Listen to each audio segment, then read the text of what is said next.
Muy buenas tardes, queridos hermanos y hermanas de la familia franciscana. Hoy de nuevo saludándoles e invitándoles a ver este video, participar de él con sus opiniones, sus mensajes. Un saludo fraterno de paz y bien. Ya saben todos vosotros, queridos hermanos y hermanas, que este es un espacio creado fundamentalmente para crecer como hermanos en la fe, como hermanos franciscanos en nuestro propio carisma. Hoy les voy a presentar un tema muy interesante y que seguramente muchos lo hemos manejado a lo largo de nuestro caminar franciscano, pero también para los que no lo conocen será una novedad, porque vamos a hablar un poco de la vida de San Francisco de Asís y vamos a tocar un documento de los escritos franciscanos, de las fuentes franciscanas, que se llama La Florecilla de San Francisco de Asís. Me voy a valer de un estudio, de una valoración sobre este tema de nuestro querido fraile, Fray Lázaro Iriarte, franciscano capuchino, muy conocido, especialista en franciscanismo, que nos dejó un legado espiritual y académico franciscano muy importante. Entonces, de acuerdo a este estudio de Fray Lázaro Iriarte, capuchino, vamos a iniciar este tema que lleva por título La Florecilla de San Francisco de Asís. Vamos a ir recorriendo video tras video, llevando una secuencia lógica acerca de este estudio detallado y pormenorizado que nos presenta a San Francisco en las Florecillas. Y como siempre, queridos hermanos, todo lo hacemos en el nombre del Padre, del Hijo y del Espíritu Santo. Amén. Oh alto y glorioso Dios, ilumina las tinieblas de mi corazón, dame fe recta, esperanza cierta, caridad perfecta, sentido y conocimiento, Señor, para que cumpla tu santo y veraz mandamiento. Gloria al Padre y al Hijo y al Espíritu Santo, como era en el principio, ahora y siempre, por los siglos de los siglos. Amén. El libro del Fioretti, en español, Florecillas, es una de las obras maestras de la literatura universal.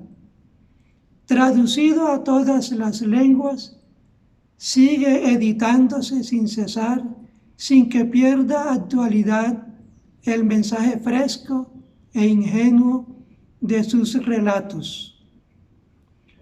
Una tal perennidad no obedece ciertamente al perfume rancio de su antigüedad, que estaría reservado a muy pocos eruditos. Algo hay en sus páginas que nos sigue hablando, y habla de manera especial a los hombres de nuestra generación, que se resisten a una existencia impersonal, que, prisionera de sus propias conquistas tecnológicas, añora ese clima de ingenuidad donde los valores terrenos, el tener, el poder y el saber se relativizan y vuelven a su sentido contingente en función de lo único, necesario y absoluto. Es este el clima de las florecillas. En ellas campea esa nueva primavera traída al mundo por Francisco de Asís, en expresión de Tomás de Celano en su numeral 89. La creación hermana no aparece instrumentalizada, manipulada por el hombre, sino amada en sí misma y respetada. Dama Pobreza, la gran liberadora, pone un guiño de ironía sobre los afanes terrenos y nos descubre los tesoros verdaderos en la fruición del que es el único bien, todo el bien.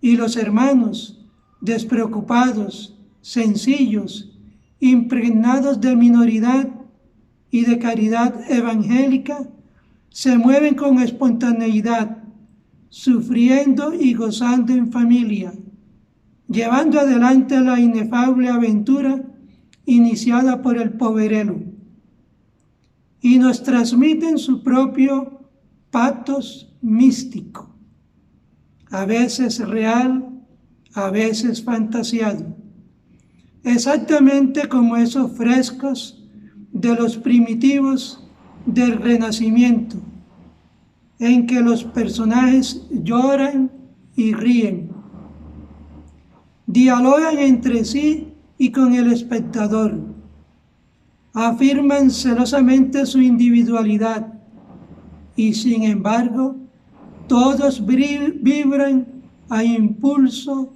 de una misma fe, la del artista.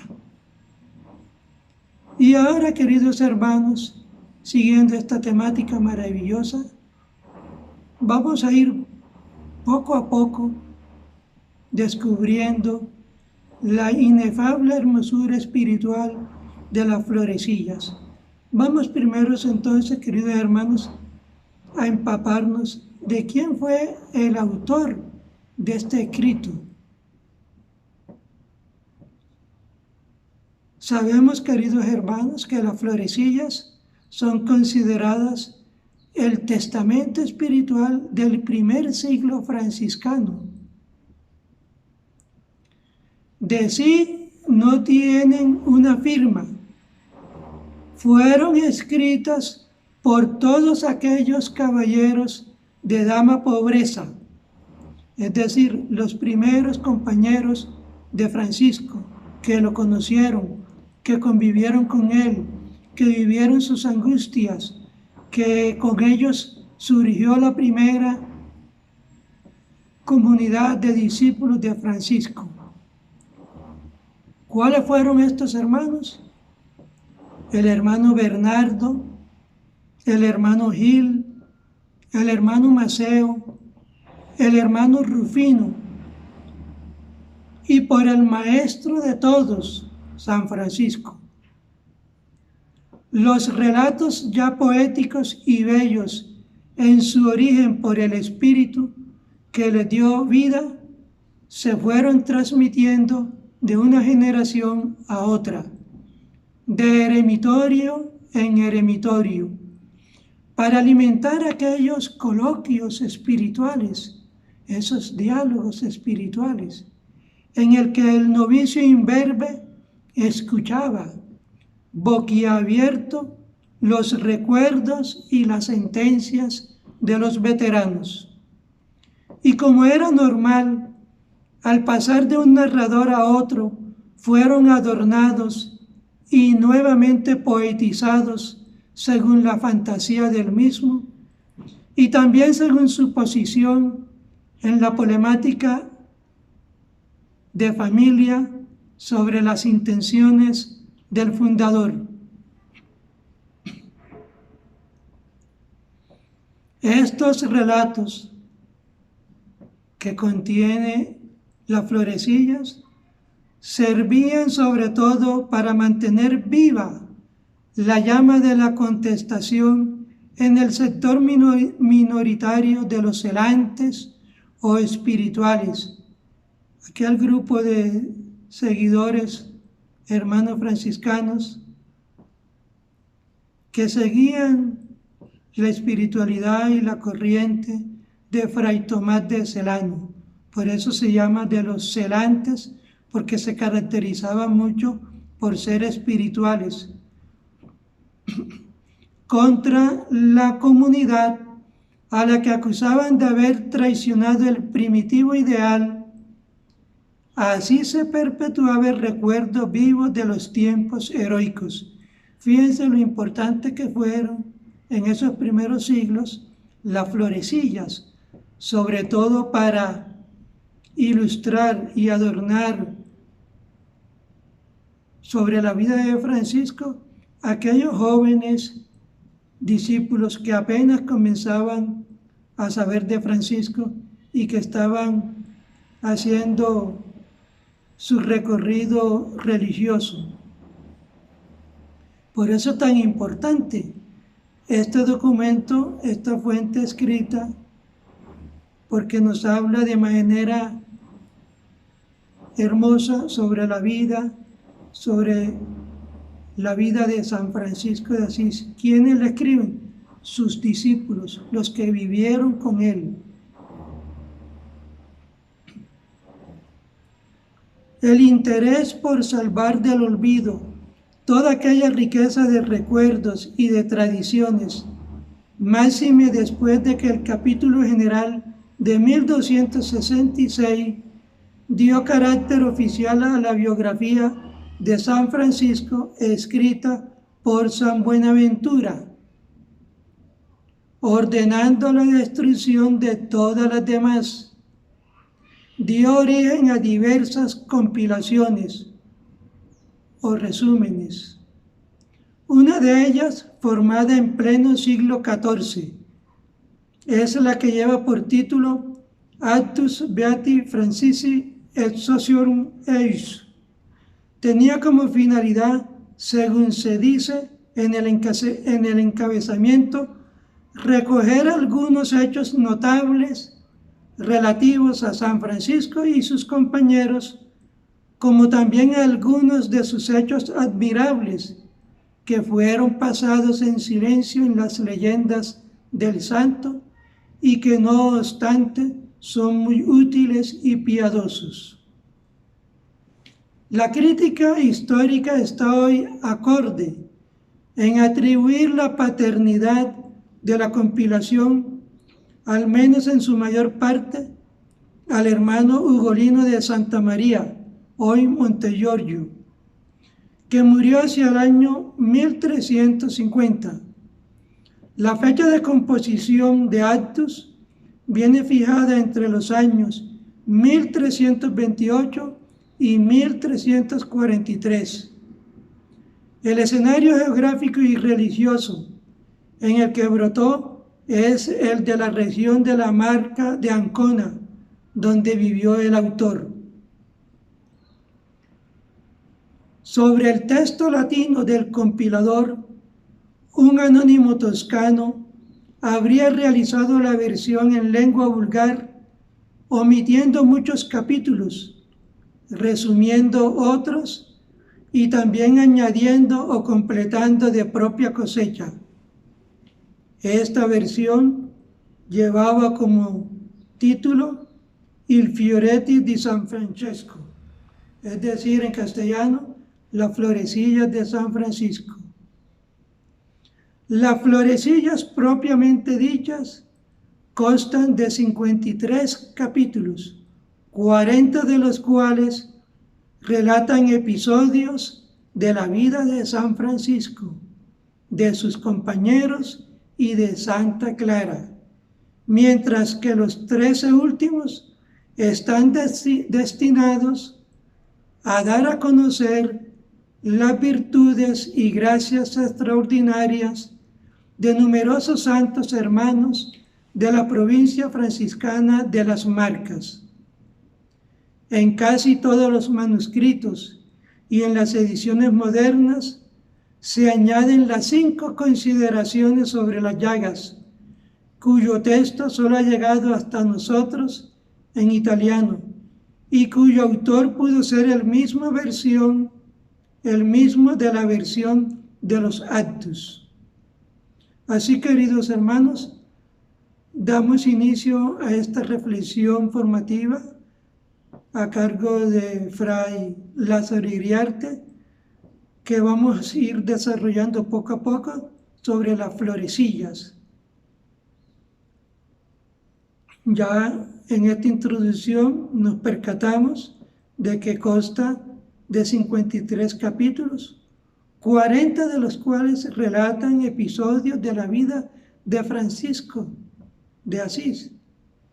Y lo relatan de una manera poética, adornada, romántica, posiblemente algunas veces fantasiosas, como nos lo dice el autor de esta reflexión, pero que tienen el ánimo y la finalidad de preservar y hacer vivo los episodios, los eventos y las gracias que Dios hizo en Francisco y que sus hermanos, discípulos y compañeros conocieron porque convivieron con él. Así, queridos hermanos y hermanas, hasta la próxima reflexión, recordándoles e invitándoles a que entren a mis páginas sociales, Facebook, YouTube y a mi blog personal en el Facebook. Están cordialmente invitados para seguir, ya que la única finalidad es compartir los escritos de San Francisco, las fuentes de San Francisco, la historia de nuestra orden franciscana seglar y la espiritualidad franciscana en general, para todos nosotros, los hijos de San Francisco. Que nuestro Padre San Francisco nos ayude a vivir el santo evangelio de nuestro Señor Jesucristo en pobreza, castidad y obediencia a Cristo, llevando una vida presente a Cristo. Así, queridos hermanos, en este primer video los invito a seguir y terminamos con la oración de San Francisco. Oh alto y glorioso, el Señor nos bendiga y nos guarde, nos muestre su rostro y tenga misericordia de nosotros. Vuelva el Señor su rostro hacia nosotros y nos conceda la paz. El Señor bendiga a estos sus hijos, en el nombre del Padre, del Hijo y del Espíritu Santo. Amén. Paz y bien, hermano.